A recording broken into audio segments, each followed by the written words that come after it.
Mike Tyson should burn in hell for what he does. I got Mike Tyson again. It always sets off a bad set of results.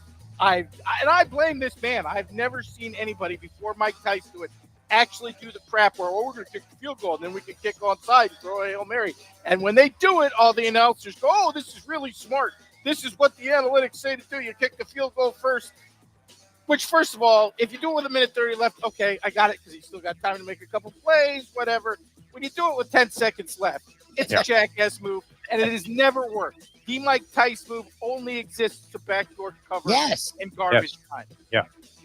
Scumbag. Never forgive Mike Tyson for what he has done to the sport of football. Yeah.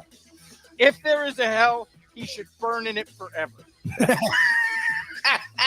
One of the worst leagues to ever coach. Yeah. Any level of football. Yeah. It's an awful thing, and should never be tolerated. You're right. There's no. I'm sure, like Uncle Luke lost a bet on a Pee Wee League football game because someone had a 6-year-old kick a 4-yard field goal.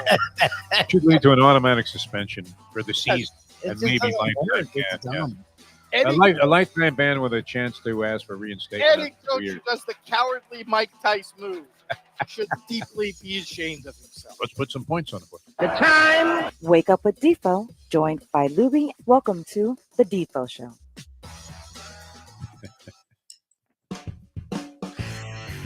I think we have to make an addendum to my one-time best-selling book, DQ'd at the Dogs, which was a gambling examination about how it's almost impossible sometimes to lose, and yet you still find a way to end up having your money evaporate, go up in smoke. Morning, everybody. A little bit of a late start. Computer compatibility, I guess, would be the thing. Well, it wasn't really that. It was just a computer screw-up here. Lubie's computer got clogged up. Mine, I survived the cleaning ladies being here yesterday, although this is kind of weird because I was thinking they messed with my screen. There was like a spot on my head. But it turned out, Lubie, there is a spot on my head. So I'm trying to rub this spot out here. I'm thinking, what is that? What is that? A fleck of dirt there? But it's part of a byproduct of old age, the aging process there, where all of a sudden some spot shows up on your face, and you're thinking, where the hell did that come from? Unbelievable. DQ'd at the Dogs, interesting concept, because there's no way that there's ever a disqualification at a dog race. That was one of the unfortunate byproducts of learning about dog racing when I first came to South Florida. Now, I'd been to the dog races once on my way here, believe it or not, Lubie. Never attended the dog races at Tijuana. I had an inclination to do it, and actually, I want to say that I never actually visited the racetrack there, Agua Caliente, hot water, which was, of course, what you were in the minute that you walked through the gates, because you had no idea what level of legitimacy those races were being conducted under. But now and then you'd see a horse, that looked like he had never beaten a horse in his life in the racing form, and then whoosh, would jog at 3 to 5 at Agua Caliente.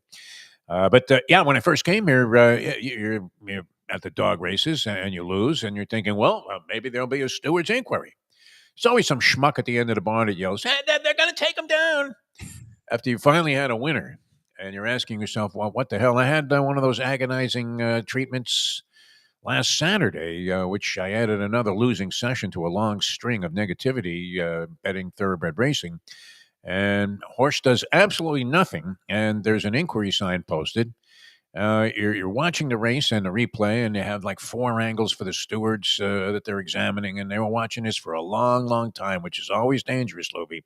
The longer they look, the more likely you are to get hosed, unless, of course, you need the disqualification, which was the theory and the theme behind DQ'd at the Dogs, because the race is over, and it's over, Lubie. That's it. There is no possibility of any kind of change, juxtaposition of dogs in this case, or horses, and a different result.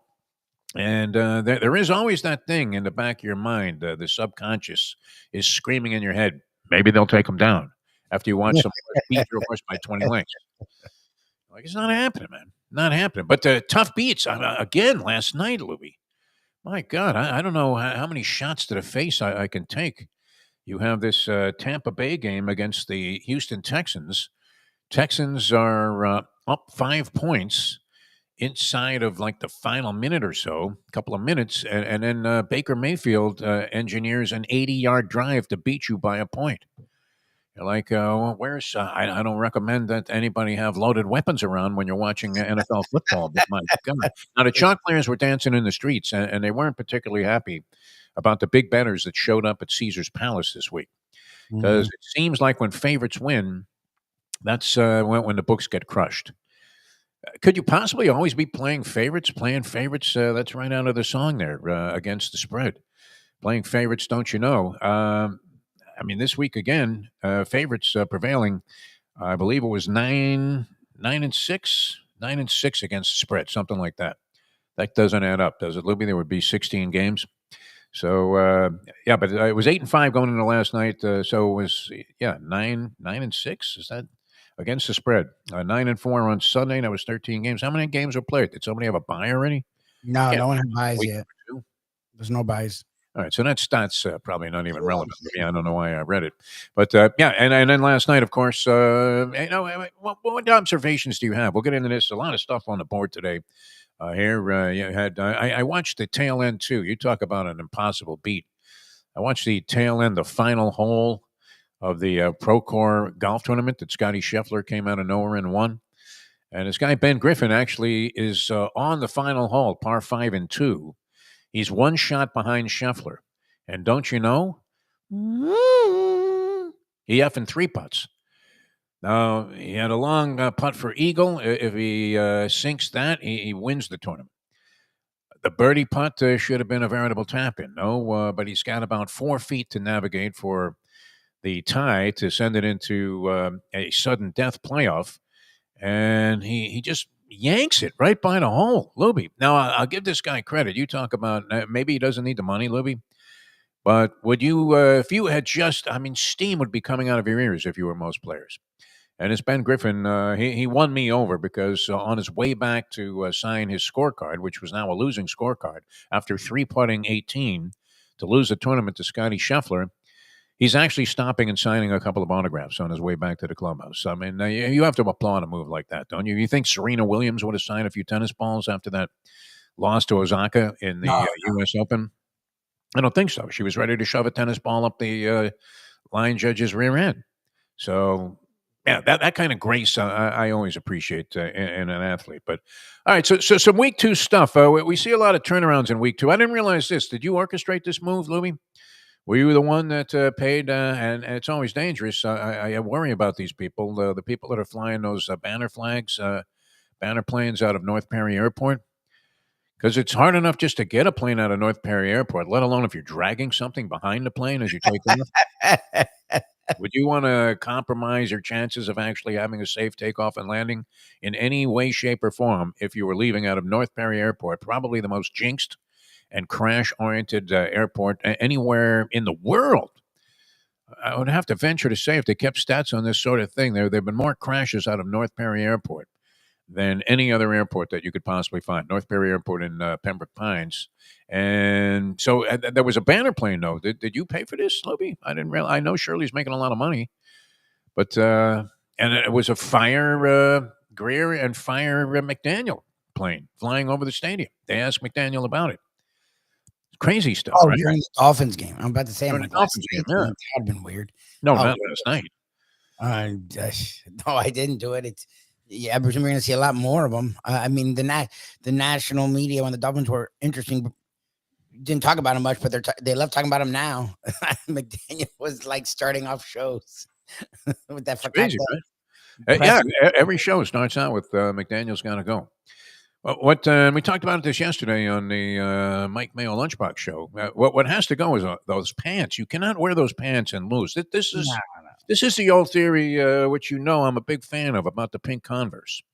Yes. Where a guy would show up at a park where there were some real basketball players. Maybe they weren't top-level college players, but there might have been some of those guys sprinkled in, maybe even some former pros. And you show up in pink Converse All-Stars back when those first came into vogue, first came into prominence. And you had 4 choices, I guess. You had white low cuts, white high tops, black low cuts, black high tops. Which were you in favor of? I think you're a black low cut sneaker guy, Lubie, no? I've worn high. Did you ever have cons? I Yes. mean, did you play basketball wearing Converse All-Stars, or they were already way. outdated by then? Yeah. I like Chucks. I like Nike. The Pro Kids. You don't play sport. We didn't play sports. Yeah, not a lot of Pro Kids sneakers out there in the really good games. But if you were going to wear the pink Converse, you better be damn good. And I think this is applicable to these pants, which are called one that Mike McDaniel wears. You cannot be losing on a regular basis and wear those stupid pants out there on the sidelines and represent as an NFL coach. I was talking about this too because, and maybe this is just some kind of jaded opinion I have because of my background growing up in Brooklyn, where nobody ever wore shorts. Guys who are wearing shorts were considered to be, how should I phrase this, Libby? Can I say this delicately, without offending anybody in today's modern era of where everybody misconstrues anything you say and immediately takes offense at it. And the next thing you know, you're part of the cancel culture, part of that whole no filter concept, where you were less than manly. You were considered less than manly. Let's put it that way. I don't mean to cast any aspersions towards any particular group or anybody with any whatever sexual preference. Look, that's all fine with me. I have no beef with anybody. Just leave me alone. If it's something that I'm not particularly fond of, I don't condemn anybody for doing whatever it is they do as long as they're not harming anything or anybody else.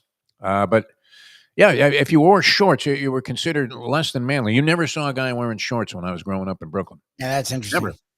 Even if you were going to, like we had this summer camp we used to go to, a day camp on Staten Island. And that was like a big thing out of Williamsburg, New York, where, I mean, it was a heavy Hasidic Jewish population there. Williamsburg is Williamsburg, yeah, man. Talk about trying to get a good knish. I mean, it was easy there. They used to bus us over to Staten Island. Well, we took the ferry, actually. I mean, you can't get there necessarily just by taking a bus. But, yeah, the bus would get on the ferry boat. It would transport us. And even there, we're all wearing long pants in the dead of summer, Lubie. So, yeah, it was considered, as I said, less than manly. But in this case, there's no other coach.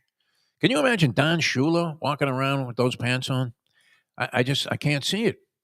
So, yeah, while we were saying yesterday, I mean, not everybody's going to look like Dan Campbell there on the sidelines or Bill Cowher or one of these guys that you're thinking, man, I don't want to cross this guy because he might just flat out take out a paddle and start spanking me. McDaniel just doesn't look the part, does he? Which was kind of clever in the beginning when he was successful and running plays, and you're thinking, wow, this guy really is an offensive guru. But Guru is more like goofball now, as the Dolphins fell to 0-2, and we're just 2 days away from what everybody thinks will be an automatic 0-3 against the Buffalo Bills. But all right, so let's get into your week 2 turnaround observations or things that you think might be a constant throughout the season here. We thought Detroit was in trouble, did we not? After week number 1, when they lost to the Green Bay Packers. And you thought, my God, they got trounced. Now, you were a huge advocate. You're a big coordinator theorist. Mm-hmm. As you thought, wow, the departure of Ben Johnson and Aaron Glenn was going to be the doom of one Dan Campbell, Man Campbell, as Chris Perkins likes to call him. That didn't look like the case in week number 2, did it? And the fact that he humiliated a team that was now coached in a head coach fashion with Ben Johnson, probably, I don't know. What did that do to your argument about the coordinators? Did that change your mind? No, I mean, the Bears it's Ben Johnson's first game as a coach and a team that was a dumpster fire. I mean, yeah. It makes sense that's a team that Dan Campbell would really shove it in their face. We'll see over the course of a 17-game season what their record is. Because remember, with Ben Johnson and Aaron Glenn, they were flirting with the Super Bowl without half their defense. With their defense, most people had them ticketed to be in the Super Bowl and probably win it because they were right there with the Eagles, injured, so healthy, and the Eagles were fully healthy. So healthy, they probably were better than the Eagles, to be brutally honest. So we'll see if that, because that's what they have everyone back. That's what they're going to be compared to. Not, oh, well, they don't suck without the court. No, it's not. No, you're supposed to be the team right there with the Eagles and I guess the Packers going for a Super Bowl. that's the goal for this team. It's not just to survive without their coordinators. Yes, that was an impressive performance against one of the league's worst teams. Could you see Campbell wearing these pants that Mike Oh McDaniel? no, the pants are ridiculous. The whole outfit's insane. The fact that he now looks like a Miami drug dealer. When he got here, he looked like an IT guy. And this, I still will never understand the sweatshirt. Mayo can try and defend it all he wants. It's South Florida in September. And anyone who's been on that field, I've sat on the sidelines close to it and almost died. Everyone would tell you, they always show you the temperature and the temperature on the field. It's always like 30 degrees hotter. Like, oh, and that's real. I told you my story. I'm down there. I guess for some reason I was wearing a pair of like regular shoes, which I don't even own anymore. And I have never, my feet, I may as well have been standing on hot coals. It was particularly hot. I remember watching the Buffalo Bills where we're playing this particular game. It was like 1,000 degrees outside, but the ground was so hot you couldn't stand on it, Lubie. Now I wasn't on the grass part. I was on whatever synthetic they have, and it's around the tunnel where they come out. But I remember thinking, I can't keep my feet on the ground here. It was literally 20 degrees warmer on the field. The surface at the bottom of the stadium there where the field is, was 20 degrees hotter than it would be on any other portion of ground that you were walking on. So, yeah, that's a big factor. Sweatshirt out here in September? I just don't get it. It's weird. It just doesn't make sense. And again, look, when you first got here, some of the out there things you said were fine because they weren't playing or they were winning. Do you have that clip? Did you download that? No, I need to get about, well, if you win, you win, and if you lose, you lose. I'll find the clip and I'll have it for tomorrow. Was putting our opening. What an extrapolation that is on the Herm Edwards. It's one of the dumber pressures ever. I mean, from a guy who's a Yaley and Bright and all these other things, he like the more he talks, the dumber he sounds. Like every time, and it's just like, that was kind of like the demented ramblings at a Trump press conference. No, where that's 100% what it was. It made no. I haven't heard the whole thing, so maybe there's a part where it starts to make sense. But what I've heard made zero sense, like at all. I heard and watched the other day on YouTube. Unbelievable. The guy's just mumbling. Makes no sense. Irrational. Remember Dave Wannstedt? They got all over Dave Wannstedt. That quote stuck with him forever. It is what it is. It is what it is. It's something the whole world says. No one really said it before. But he's starting to morph into Yogi Berra, but not even in a clever fashion, this Mike McDaniel. I don't mean to get on him because, look, he's one of those guys you were rooting for in the beginning. He seemed like a refreshing change, but we'll see where that goes. People keep asking me, will he get fired during the course of the season? And I want to say no. What would be, I mean, and Jason Cole addressed this yesterday, that what's the point? You're going to promote your defensive coordinator who's watching his defense get shredded in the beginning of ball games every week, and he's going to replace McDaniel, and somehow the team's going to remarkably improve. Is it just a question they need to hear another voice? Have they lost respect for Mike McDaniel? He would be an easy guy to respect, wouldn't he? So he seems like the kind of guy that you would want to work for if you were a player. He's not one of these guys that gets in your face. He's kind of like the Aaron Boone in football cleats, where no matter what you do, no matter how many errors you make, no matter how low below the or far below the Mendoza line you are as a hitter, he's still talking about, well, Anthony Volpe, he's right there. There's a good chance that he's day-to-day decisions on this guy. Meanwhile, he's played the other guy, Caballero, 6 games in a row as the Yankees. Well, I don't know. They're not going to win the division, it doesn't look like. Toronto's now up 5 games, but you want to put yourself in the best possible position other than that. And look, you can't play a guy who's a complete stiff. It's one thing if he's like Mark Belanger in the field and he's going to hit 212. Yep. But if you're going to hit a $198 and then make 2 errors every game, not a good idea to put this guy back in the mix there. And at least if you're the manager, say, you know what, we had to put this guy on the bench. You would just like to have some transparency. All right, other things. Bengals are 2-0. Now, can you see Browning carrying them? 3 months now. Joe Burrow out. A lot of money went up in smoke, Lubie. There were people, I'm sure, that had Joe Burrow to lead the league in passing. This is why these future bets are particularly prohibitive sometimes, because you don't know that the guy is going to play. And in football, how vulnerable is the quarterback? Burrow now out 3 months for the Cincinnati Bengals, who their big problem was their Achilles heel, so to speak. Not that that was the injury. He's got turf toe, which I don't understand the turf toe injury. I don't either, and I think it's one that doesn't just magically go away. Like I think that's something that's sort of just. What is it, like a I don't know. fasciitis for the toe, or what is I it? think it's like something like that, but for your toe. And I think it's the kind of thing where, yeah, it heals up over time. You do surgery, whatever, but I don't know if it just goes away. Like I think it's the kind of thing that It ended O.J. McDuffie's career. Tendonitis kind of like it just keeps recurring. Like I think that's what it is. No, not Browning Mango. No. I think it's it starts recurring, and in a quarterback, it's really interesting. Like it's not the kind of thing that just goes away. And again, look, Tua's injuries are head related, but he also has missed a lot of time just because he missed a lot of time. Joe Burrow's not far behind. This is now the third year out of 6 that he'll miss pretty much the entire year. He plays a game or two and then misses the entire year. Last year, he actually played the year and they still weren't good and missed the playoffs. Joe Burrow's a fantastic talent, but he's getting to a place where we give Tua a lot of guff for being injured. Burrow's not far behind. Like this is now 3 years where he'll miss the entire. I mean, by the time he's back, the season's over. I mean, they're going to be a disaster. To bring him back in December is stupid. Like if they're way out of the playoffs, like I wouldn't rush him back. So that's the thing. He's gotten to a place where you don't know if he's going to go. Can they win with Browning as their quarterback? No. No chance. I mean, look at the receiving. They have a lot of talent, but I mean, they're a team that people think they're going to go after Jameis Winston because he would fit perfect with the talent they have. There you go. And the Giants don't need 7 quarterbacks. And Dart's going to start at some point. So you'll have Russell Wilson as a backup. Like if I'm the Bengal, Winston will turn it over. So you can't guarantee it, but at least he can get your guys the ball. With the talent they have, they're going to get brilliant move. You should be the GM. Someone came up with this yesterday. I saw this online. Someone was like, Jameis Winston would kick ass with that talent. Yeah, and he'll throw the ball away too. So I don't know how many games you'll win with him, but at least it'll be fun. Like to have that talent, spend the money you're spending on Jamar Chase and T. Higgins and not be able to get them the ball would be a major issue. Like at least you want to keep them happy.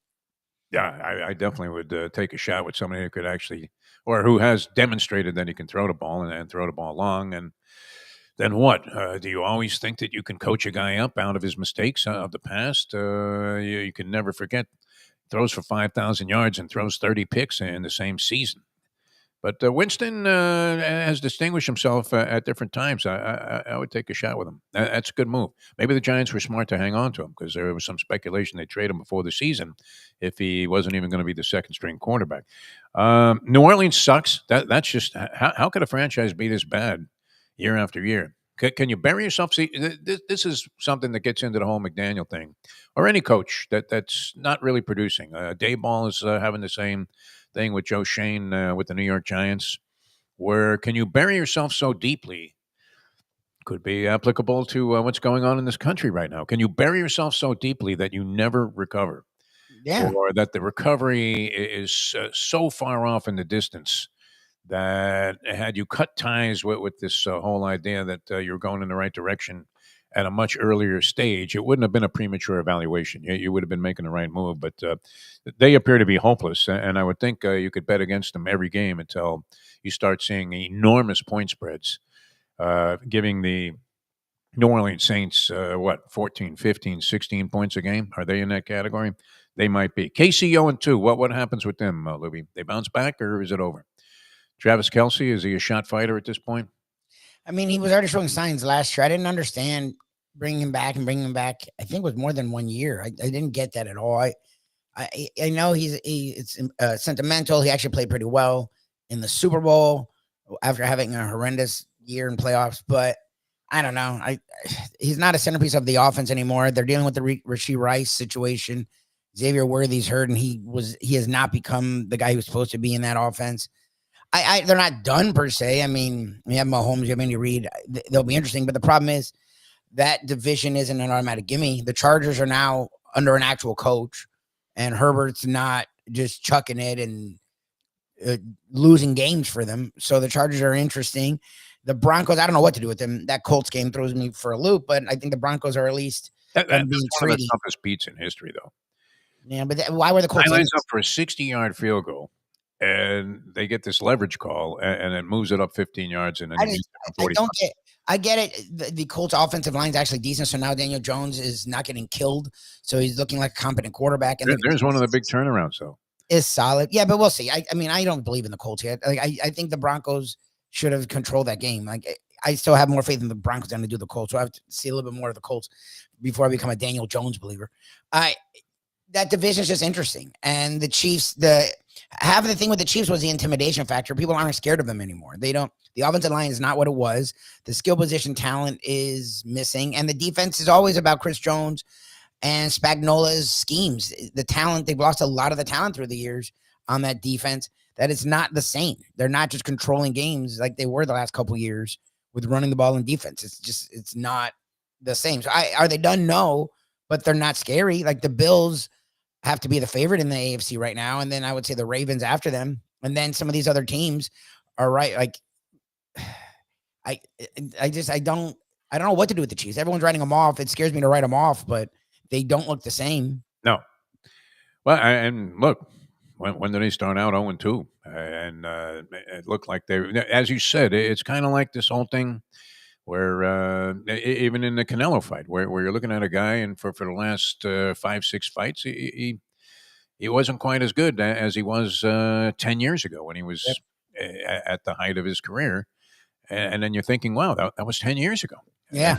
While the Chiefs look like a dynasty now, without Worthy and Rice, makes a difference, no doubt. But and I don't know, is Worthy week to week or whatever, or day to day? Yeah, I don't know. Seemed like it was even suspect he might have played. Rice is out for 6 games with a suspension, so he still has 4 games to go. But you reduce down a couple of notches what Mahomes has to work with, and the next thing you know, he's running the ball, and maybe that makes him vulnerable. That's not what you want. Getting his head smashed in, much like Tua Tagovailoa. All right, Carson Beck is now the favorite at 8-1 to win the Heisman Trophy, although it's very close. John Mateer, Oklahoma, 9-1. Gunnar Stockton, who those were 2 guys, as I recall. The professor was not particularly high on. Georgia sucks. Georgia looks like garbage. I know they found a way to win versus Tennessee, but that was more Tennessee not finishing off the game. Like Stockton looked more comfortable as the game went on, but he doesn't look good. What are they doing there? You have to. I mean, it's Beck, Mateer, and Castellanos. Those are your 3 favorites. It's not even. There's Castellanos. Think about this, Lubie. I think you want to consider making an investment here because I couldn't believe he's 25-1 to win the Heisman. Well, whatever odds those are weird because every media member has him number 1. So I don't. Really? Wow. Yeah, that's weird. So whatever Vegas is doing, I mean, FSU is going to spread it around. And they're going to run the ball, and the running backs are going to get good stats. So maybe his stats aren't going to be amazing, but the people who are watching the games are giving him a lot of credit because he's the one controlling the offense. Like the offense is 100% going through him every single play. Like that can't be said for everyone. Beck half the time is throwing horrendous balls that guys are making career-saving catches. Like that's not been Castellanos. Castellanos has literally been their offense, even when he has 150 yards passing and 80 yards rushing. Like if you watch the game, his control is fantastic. Like, and the kid from Missouri is playing out of his mind, Bo Priglia or whatever. That guy is also playing ridiculous. But Stockton, he's not even in the top 10. Get out of here. Caleb Downs, the defensive back for Ohio State, is playing really well. Like, there's a long list of guys. It ain't Gunnar Stockton. I mean, Georgia found a way to win, and I know they have to force SEC in somehow, but Ty Simpson after the FSU game is putting up way better stats than Gunnar Stockton. 22-1, Ty Simpson. Yeah, get out. I mean, according to this list I have in front of me here, this is in today's paper.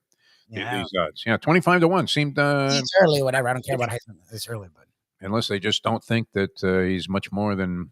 I hate to say that he can't be considered a game manager. He managed to beat Alabama. No, he's the opposite. He's not a game manager at all. That's the thing. That was the knock on him is that he couldn't do that. So that's why it's even more impressive that he's doing it, is that he's just literally guiding them. I mean, they've only played 2 games, so we'll see what happens this week. And then they play UVA, which is a better competition, and then they play UM. But I mean, he's played as well as any quarterback in the country. He plays as well as any player in the country, to be really honest. So the Gunnar Stockton is weird in there, but the rest, Beck has played extremely well. Mateer has been fantastic. I don't even know where the hell that came from because he was fine with Washington State, but he wasn't this. And it's not like OU. This is not the OU of like the 90s. Into like the talent there is okay. They like Venables has struggled to put together the kind of rosters we're used to seeing with OU. Like it's a lot him. Like when you watched him, he's played really well. Like the Mateer stuff is. I agree with Ken. Like I didn't watch him a lot of Washington State, but he wasn't this. Like he looks like he's freaking Michael. Like it's not even. It's just the athleticism. Like I know he can run. I didn't know he was like this. Like and he showed. I mean, in this last outing, he showed genuine leadership. He's played really well. Yeah, he had a little Baker Mayfield to him. Did he? I would put him number one, honestly, and then I would do whatever you want with TC and Beck, and then the Prelia guy. I just don't know what to do with Missouri, but those are the guys that have really. It's 3 weeks in, so it feels weird to talk Heisman to me, but. Well, it's interesting too. I mean, Arch Manning now is 35. He's been horrible. Wow. He's just not been good. Now, and Ken's brought this up, and it may be true. He doesn't look good. Like he looks like he's in pain when he throws. He looks off. He doesn't look comfortable. And so there may be kind of like when I take a dump. Yeah, there you go. There may be an injury there, but what I don't understand is why would you force him? And I get it. They struggled against these teams with him. So I guess they're worried to lose without him, but like when you're playing average opponents to bad opponents, why are you playing your starting quarterback if he looks like that? Yeah. Like he's grimacing when he throws the ball. Something's wrong with him. Like he's missing throws that are gimme throws. Yeah. Like I don't know. He looks really weird. He looks really weird. I don't know. Maybe this Beck thing will catch up with him though. Are people sending it in on the Florida Gators in this game coming up on Saturday? Would come down. Hard Rock Stadium. I thought I saw the line just yesterday. It was like 9 and a hook. It's now 7.5. How much confidence are people displaying in the Florida Gators off of that LSU game where, and Jason Cole pointed it out yesterday, he's coming to us from Gainesville whenever he's appearing on the show. So he definitely has his finger on the pulse of what's going on there with them Gators. And they're somehow about being backed with a fairly significant amount of confidence by the bettors out there. I thought I saw that line at 9.5 just yesterday, 7 and a hook in the paper today. Yeah, no, it's coming down. Look, the Gators are horrendous, but think about it. Their quarterback threw 5 interceptions. Did he finish with a 6th? He might have gotten the 6th. And they were within a score. Yep. And I get it. LSU's offense has struggled, but Nussmeier's the other one. Everyone loves Nussmeier. Top 5 pick, top 10 pick, Heisman candidate. Like, if you want to say LSU's offense is struggling, fine, but the Gator defense didn't make life easy. They can run the ball pretty well, and the defense played strong. Literally, Lagway just isn't good. Like, they have way too much faith in him. Like, he's a guy that is not ready to play. I don't know if he'll ever get there. He's very reminiscent of Anthony Richardson. He has all the physical tools, but he's not a good quarterback. He's very inaccurate, and he takes a lot of stupid-ass chances. And he misses every time he takes one of the stupid-ass chances. He should have more interceptions. Like, he couldn't hold on to the ball, and they still were within a score pretty much the entire game. Like, that's why it's coming down. Miami hasn't faced a defense like that. Like, Notre Dame was supposed to have a defense like that. If you've watched Notre Dame, their defense does not 100 points a game. Their defense does not look like that. No. So that's what they're doing. Yeah, Notre Dame was top 10, but now they're 0-2, and they've struggled out the gate in both of their games. And I guess UF, you know what they are. They're not good. Their quarterback's horrendous, but they play really aggressive, really physical defense. And the Canes haven't seen that yet. Like, Beck has literally, even in the Notre Dame game, Beck was just standing back. Like, the Notre Dame fan, and again, Miami has a great offensive line. We've seen the best offensive lines ever still give up pressure. Like, he's standing back there counting, like you talk about, counting Mississippi's. Yep. Like, UF isn't going to do that. UF is going to bring pressure. They're going to come after him. I guess they're curious to see how he responds to that. He's not mobile. He's not a good runner. And when he's pressured, he does tend to just get rid of it. So maybe, look, I think Miami should win. They should win decidedly. Decided. I don't know about command, but decided they should win. But so yeah, you lay 7 on a hook, and yeah. figure it's 10.5 that you're laying. Really under 10, I think Miami will win. Like, UF's not good. They just are really physical, and Miami has not seen that really yet. Notre Dame was supposed to be that, and feels like a very different Notre Dame team than we saw the last couple of years. What kind of atmosphere are we going to see there? I mean, Hurricane fans have to be fueled with enthusiasm for the idea. And look, well, we saw them get off to 9-0 starts and then fall apart. Last year under Cristobal, they've gotten off to some really good starts and then backed up when the games got more significant. And of course, what we know that the Gator fans, the Gator contingent here is very, very strong. So I would think that this would be a hell of an atmosphere, especially early in a ball game. No, the house can't be evenly divided, though, can it?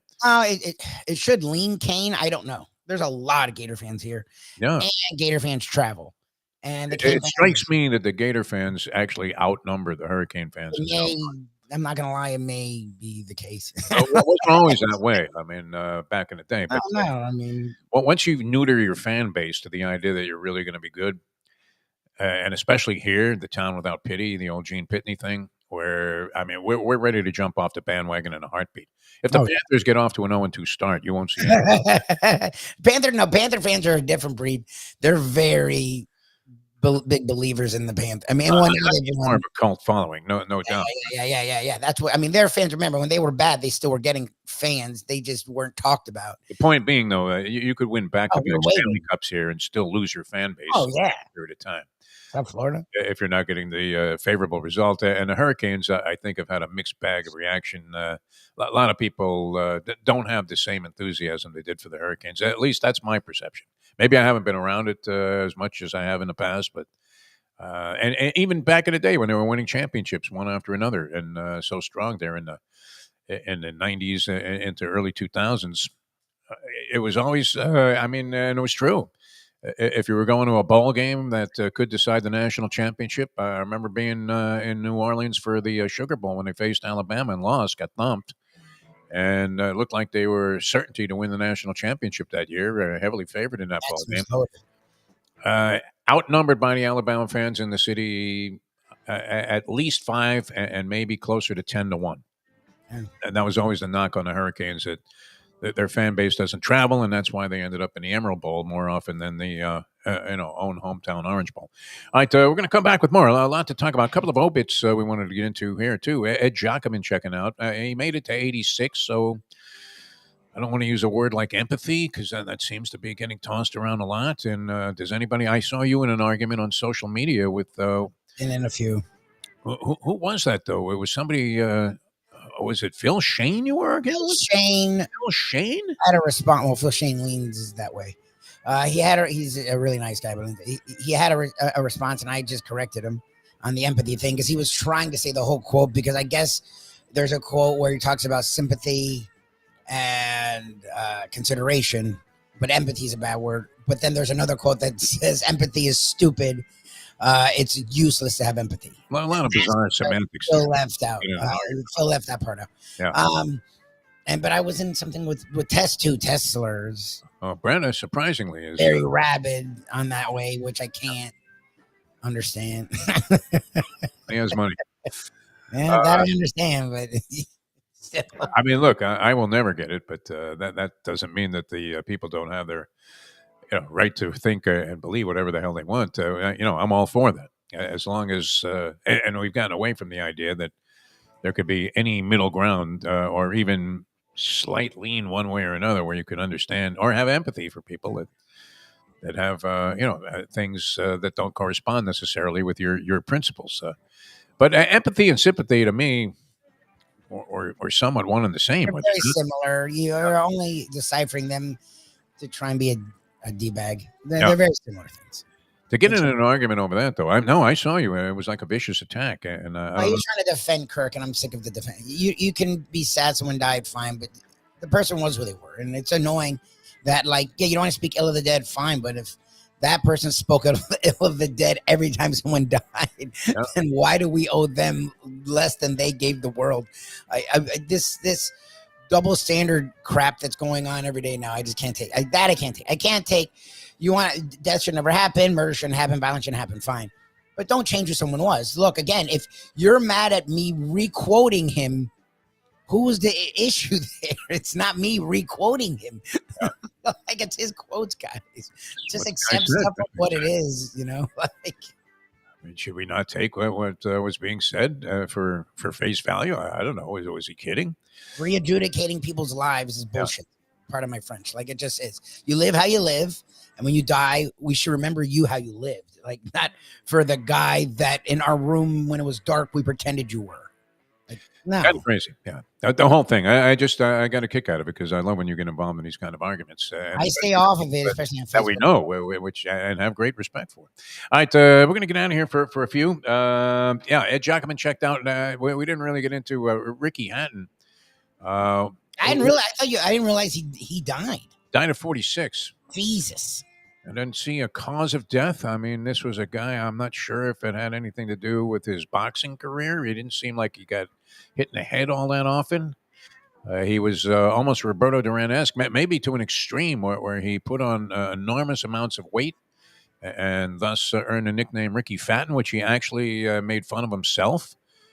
He seemed like a really great guy with a good spirit. I remember Bert Sugar talking about him, and he did clinch a lot in his fights. They weren't the most exciting fights all the time. But check it out at 46, and that was somewhat of a stunner. Jacobman, of course, made 86. If you make 86, Lubie, do you have to just say, hey, thank you for the good trip? I mean, I'd rather get into the 90s, but at least it's not 46. 46 was a stunner, all right? The guy was training to make a comeback. That's the thing. So you had to figure that he was in somewhat decent shape health-wise, and just and no real reports about what it was that caused his death. If that's natural causes at 46, that is not something that you necessarily would think had any chance to occur. All right, we're coming back with more in a moment. Now that it's 8:51. Play the ponies in style at Champions, the outstanding simulcasting room at beautiful Hialeah Park. Yes, the grand old lady of thoroughbred racing has never been more vibrant, and you can wager on the races from the top tracks around the country while enjoying a cocktail at the Brass Rail Bar or any of the fine food served throughout the facility. If poker is your game, you're covered in style, and you can play all your favorite Vegas-style games, including blackjack, craps, and roulette, in Hialeah Park's sizzling hot casino. Get a player's card when you walk through the door for all kinds of generous amenities, including our favorite, free play, when you come out to the ultimate casino and entertainment destination, Hialeah Park. These days, we're all looking for comfort anywhere we can find it. Thank goodness for Landlubbers Raw Bar and Grill in Plantation, because they are making sure you are as comfortable as possible. First of all, they're not only open for delivery and pickup. All you have to do is go to landlubbersbarandgrill.com for both pickup and free delivery. You're going to have the best wings in the world.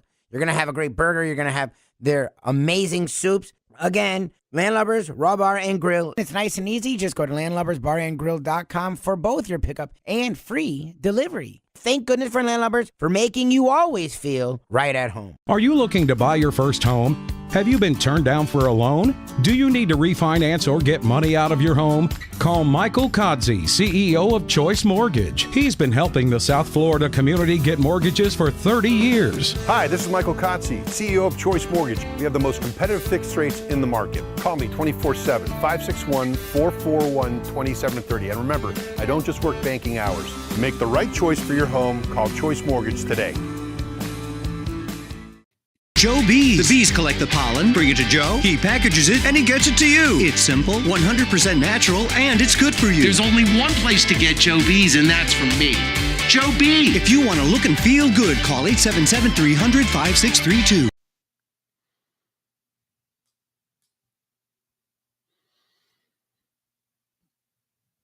You can't fake caring. Women can sense this immediately. You don't really care. You didn't really want to do any of this. We now return to the Defo Show. Is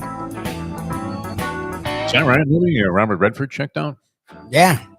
Wow. That's sad. I liked him. One of my all-time favorites, yeah. I liked him. Everybody wanted to look like Robert Redford.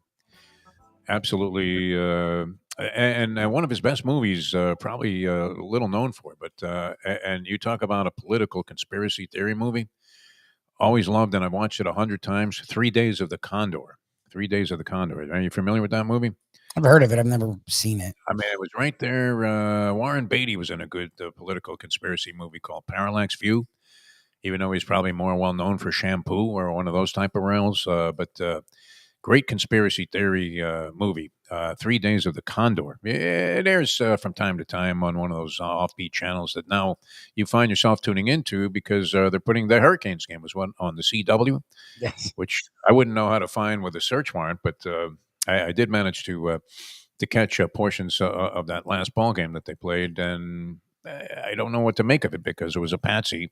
So we'll see. I'm really surprised to see this movement in favor of the Gators, though, in this game. Chopping a line by 2 points is significant one day to the next. So also, we'll the see. Gators are extremely desperate. Like, they're 1-2, and after the Canes, they play another like 3 ranked teams that the way the matchup works out should really give the Gators fits. Like, they could be like 1-5, 1-6. So, like, a lot of, I guess they're saying the Canes are getting to that place where they're getting a lot of credit. They're going to start feeling themselves, the exact place where Mario struggles. And the Gators are in a place where they have nothing to, like, their coach is going to be fired. Like, if you look at he's not. How great is that, though? I mean, don't you wish you had put that in your high school yearbook as your stated goal in life is to become a failed college football coach? The guy's got $25 million to walk away. Unbelievable. And I would imagine, as we were talking about with Jason Cole yesterday here on the show, that that would lead to the possible departure of the athletic director. If you're the AD that just signed this guy up again and then put this hideous clause in there as far as the school was concerned, where you can't get rid of this guy without giving him $25 million to walk away. I don't know what he had in his original contract in terms of the buyout clause, but that's my favorite situation you could be in. Failed college football coach. Oh, yeah. Where, I mean, look, even what was weird about Tom Herman at FAU was that he could have easily done nothing the rest of his life. I don't know. Did he ever resurface somewhere, Tom Herman? Is he like a coordinator somewhere? No. Not yet. No, not this offseason. He got a bunch of money to leave Texas and then ends up at FAU, and you're thinking, wow, okay, that's admirable that a guy still wants to work. Yep. Or maybe work his way back into a position. Is it ego? Is it desire? Is it love of the game? I mean, first of all, he's in like his 40s, so like, he's not gonna sit. You don't want to do nothing the rest of your life. I'd be happy doing nothing like that. Know, I mean, but these guys, movies, do whatever you want. These guys are driven, and this is what they do. On top of that, he was a success. He was the young guy coming up the ranks and hitting time after time from Ohio State to Houston, made Houston into literally a top 10 team. Like, to go to Texas and fail, then okay, well, I'll go to FAU, I'll do the Kiffin thing, and that didn't work. Like, these guys have a lot of pride. Like, they do not like looking. Well, they got a lot of money too. So, and so will Billy Napier. Baseball, some interesting stuff. Mets clinging for life and death here to try and make the wild card.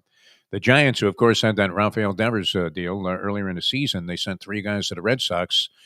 Is that one of those trades that will go down in history, Lubie, as being beneficial to both teams? Devers only hitting like 242 as a Giant, but he's been a contributor. And the 3 guys the Red Sox got have kept him alive in a race. The Mets currently 1.5 up. I didn't think it was even that big of a spread. 1.5 up on the Giants. It looks like they're 2 up on the Diamondbacks, who came from nowhere and are back in the chase. Didn't the Diamondbacks throw in the towel on their season? Isn't that weird?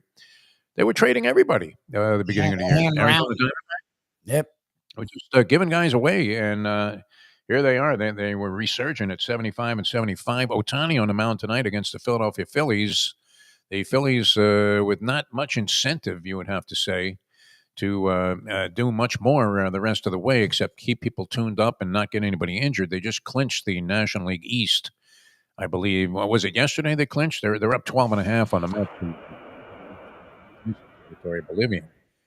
But always interesting to see an Ohtani mound appearance, although what does he do? Does he ever go more than 4 innings, Lubie? They're really nursing him along there. I guess what? Are you considering future plans that you would like to see Ohtani on a regular basis as a pitcher? 1-1 on the season so far, 3.75 earned run average, limited innings.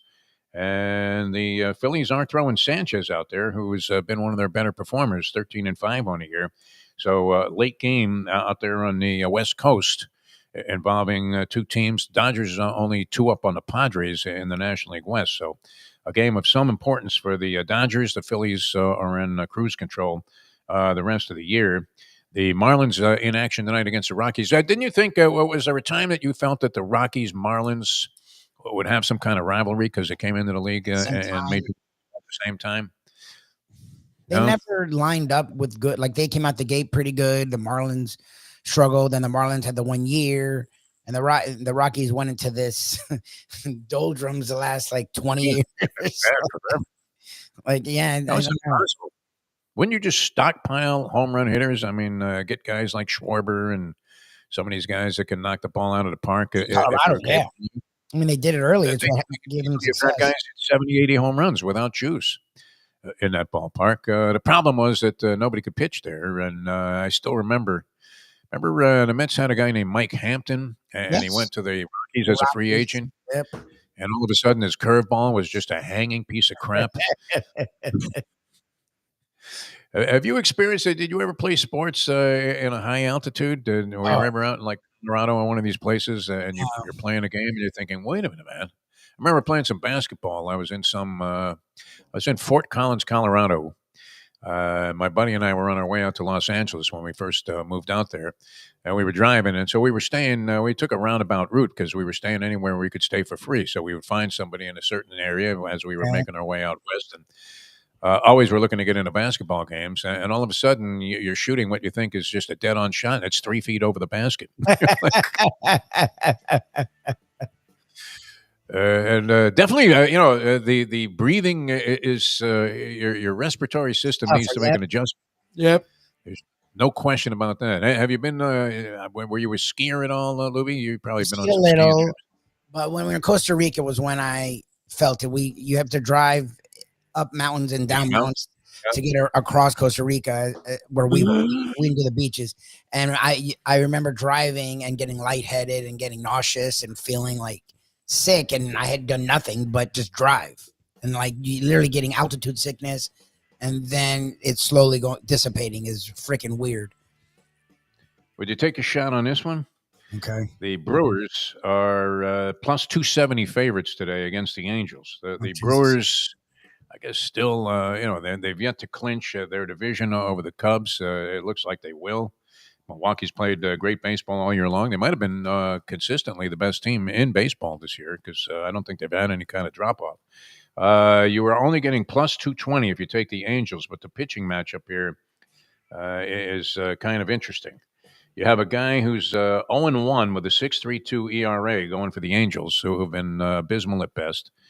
And is this guy Peralta, a Cy Young Award candidate? 16-6 on the year, 2.70 ERA. Is there any chance that he loses this ball game today as a starting pitcher to the obviously. He's getting plus 220 enough to entice you to go ahead and go to your wallet, Mike Lubie Lubitz, and put a stick down on the you would have to have some serious stones to put a stick down on the Angels in this ball game today. Would you not? Going against a guy at 16-6, 2.70 earned run average. But and this should be a time of the year. It's unfortunate, right? Because the Marlins couldn't sustain whatever momentum they had. They still haven't been horrible, and they're playing the Rockies. They got Perez on the mound tonight. I never know what to make of Perez. Do you? Mm-hmm. Is he a guy that you think you can embrace as being really good, or is he just going to be another one of those so-so guys? It's not like he's Sixto Sanchez. And whatever happened to Sixto? Is he in witness protection? Finished? I don't know. I mean, maybe he's on a roster somewhere. Maybe he's on a roster somewhere, but you don't hear his name. What does he do? I don't know. Is he selling pretzels outside the stadium? What the hell is this guy doing? Probably in some farm system. I don't know. You know, these guys can linger for a little bit, especially pitchers. All those guys that Mike Hill told us about. Everyone sucked. I guess you could say that Chisholm. I mean, he was in the home run derby. That was an embarrassment, unfortunately. But he did hit a lot of home runs this year. Did he hit 25 so far for the Yankees? Is he somewhere in there? Is it possible he could hit 30 home runs? I didn't see him as a power hitter. Did you? And the Marlins really messed with him because they kept changing his position. He now has found a home there at second base. And what was that? Was he a shortstop to begin? I think he was a shortstop, was he not? Jazz Chisholm? Yeah, he was a short. He was Yeah. moved to the outfield, and they were going to move him to third. The outfield and now second base. So. This year signed with a Mexican league team and then was released before the season. Released in a Mexican league? Yeah, he had a weight Holy problem. crap, He doesn't have. He's not a motivated guy. Sucks. This is out of Tin Cup, man. I wanted to get this in because John Daly broke his own record for the most shots ever recorded in any kind of PGA sanctioned event. This was on the Champions Tour. He's playing somewhere in South Dakota. On a par 5, he carded a 19 Oh, the other day, Jesus. breaking his own record of an 18, which he had on the PGA Tour. And he apparently put 7 balls in the water on this particular hole, John Daly, who ended up shooting an 88, even recording a 19 on one hole. So he was 4 over for the other 17 holes. Not too bad. But can you imagine that? That must have been fun to watch. Watching Daly just tee up He just doesn't care. like it was Kevin Costner, just ball after ball after ball, while Cheech is in the background going, "Just hit it with a putter, you asshole." Who better to do that than John Daly? All right, yeah. Sorry to report that. Robert Redford. Wow. I was a huge Robert Redford fan. I love him. What was your favorite The Redford Natural. movie? I mean, The Natural is Natural? what comes to my mind. I know Sting and all those, but I haven't really Sting, seen all of them. yeah. That was a great movie, The Sting. But The Natural is one I've seen many, many times, and it's corny and lame, but as a sports fan, the light breaks, the whole thing, Yeah. Great. Seemed like a really great humanitarian also. Robert Yeah, from what I've Redford, heard, and, very accomplished. And there was a time there, well, you do have blonde hair, Libby. So there was a time like guys wanted to be blondes. Oh, 70s. And, Yeah. and Redford Paul had the look. Newman, Redford. I mean, Yeah. the two of them. I'm glad I never did that. I'm glad they didn't have hair dye then. I like my gray hair now. All right. Thanks, Libby. Always a pleasure, my friend. We will catch you guys again tomorrow. Tony Segreto Goes All School, brought to you by Texas Roadhouse. Don't forget to order your Joe B's. Yes. You want to feel good, man. Joe B, he's going to pop on and talk some more about this stuff on Thursday, because I don't know that we've really convinced you that this is the way to go. 2 capsules every morning before breakfast. And bingo, man. I mean, it's going to ignite a whole new feeling of energy and just a feeling of well-being. And there's no BS. This isn't some, fabricated supplement. We're talking about natural bee pollen. It couldn't be any better for you. 2 capsules a day, first thing in the morning. And it's going to help your immune system. Look, some wicked stuff's out there right now, including COVID. I don't know if it's going to stop you from getting it, but it's probably better than these vaccines. I sound like Robert F. Kennedy Jr. there. But no, why not treat everything naturally? Proves your digestion. You're not going to be sitting there all clogged up, and you get an overall feeling of well-being. All right, so log on to the website there. Find out more about it. $99 for a 6-month supply. Joe B's so generous. He'll throw in another month for free. Guaranteed, 100% money-back guarantee. You don't like it? You're taking it for 3 months? You say, I don't feel any difference, Joe. You're out of your mind. He'll give you all of your money back, the entire stick, $99. 877-300-5632 or joebees.com. Let this ignite a spark in your life for just overall good well-being and health. Joe B's going to make you feel like a champ. All right, we have to get out of here. Thanks so much for being with us. We will see you next time. For Mike Lubie Lubitz, I'm Jeff DeForest. See you next time as we leave you know that. The time. It's 9:07. Let's go to eat a damn snack. Look what they done to my soul.